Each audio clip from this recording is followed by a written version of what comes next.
আইটিতে career build আপের ক্ষেত্রে জুনিয়রদের চাইতে সিনিয়ররা অনেক বেশি চ্যালেঞ্জের মুখে পড়ে থাকে।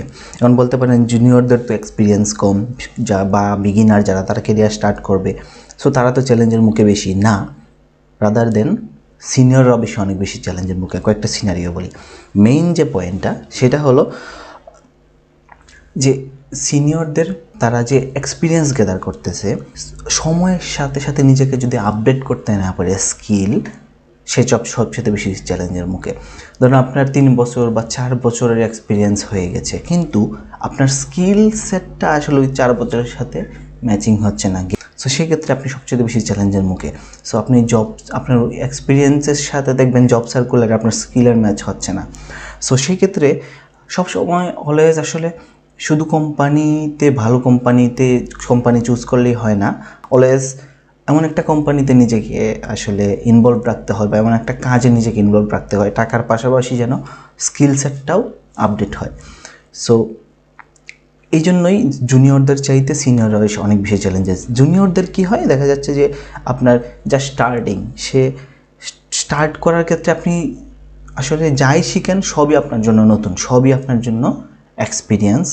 সো সেক্ষেত্রে নতুন করে শেখার মতো অনেক কিছুই থাকে। সো আপনি দেখা যাচ্ছে ইভেন জুনিয়রদের ট্র্যাক চেঞ্জ করলেও কোনো প্রবলেম নেই, জাস্ট স্টার্টিং। সেক্ষেত্রে একজন যদি ফ্রন্ট এন্ডে না গিয়ে ব্যাক এন্ডে কেরিয়ার শুরু করে, সে তো শুরুই করতেছে, সো সেক্ষেত্রে তার জব অপরচুনিটি, তার অ্যামাউন্ট অফ জব বা জব সার্কুলার তার জন্য অনেক বেশি, তার কেরিয়ার স্টার্ট করাটা অনেক বেশি ইজি।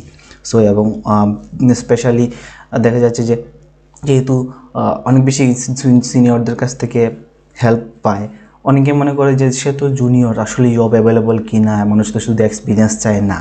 মার্কেটে জুনিয়রদের ভ্যালু সবচেয়ে বেশি, কারণ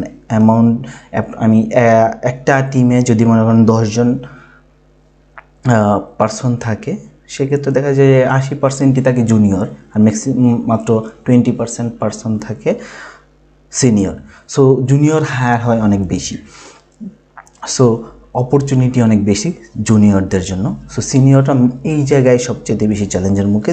ওই স্কিল সেটের সাথে এক্সপিরিয়েন্সের যে বয়স, তার সাথে যদি স্কিল সেটের একটা গ্যাপ হয়ে যায়, তখনই একটা মোস্ট চ্যালেঞ্জের মুখে থাকে, এবং তার জব সার্কুলারের পরিমাণও আস্তে আস্তে দেখা যাচ্ছে কমে যাচ্ছে। দেখা যায় যে তার একজন মানুষ 10 বছর এক্সপিরিয়েন্সের পার্সনের আসলে জব সার্কুলারও অনেক কম। তো আইটিতে স্পেশালি সফটওয়্যার টেকনোলজিতে আসলে সিনিয়ররাই অনেক বেশি চ্যালেঞ্জের মুখে থাকে। সো আমি এই জন্য ভিডিওটা করছি, যে মেন ফোকাস পয়েন্ট হলো এটাই, যে যারা সিনিয়র হচ্ছেন আসলে মাথায় ওই জিনিসটা রাখবেন, বা যারা এক্সপিরিয়েন্স হয়ে গেছে 5-6 বছর বা 7 বছর, আপনারা অলওয়েজ মাথায় রাখবেন যে আপনার এক্সপিরিয়েন্সের বয়সের সাথে আসলে স্কিল সেটটা ম্যাচ হচ্ছে কিনা। আপনি যে পজিশনে জব করেন না কেন, back end engineer, Q engineer বা front end engineer, what ever,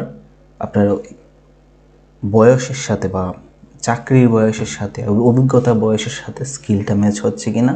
অন্য কোনো সেক্টরে এত বেশি ম্যাটার করে কিনা যায় না, কিন্তু আইটিতে বা ইনফরমেশন টেকনোলজিতে খুব বেশি ম্যাটার করে স্কিল সেটের সাথে বয়সের ম্যাচিং করাটা। Thank you.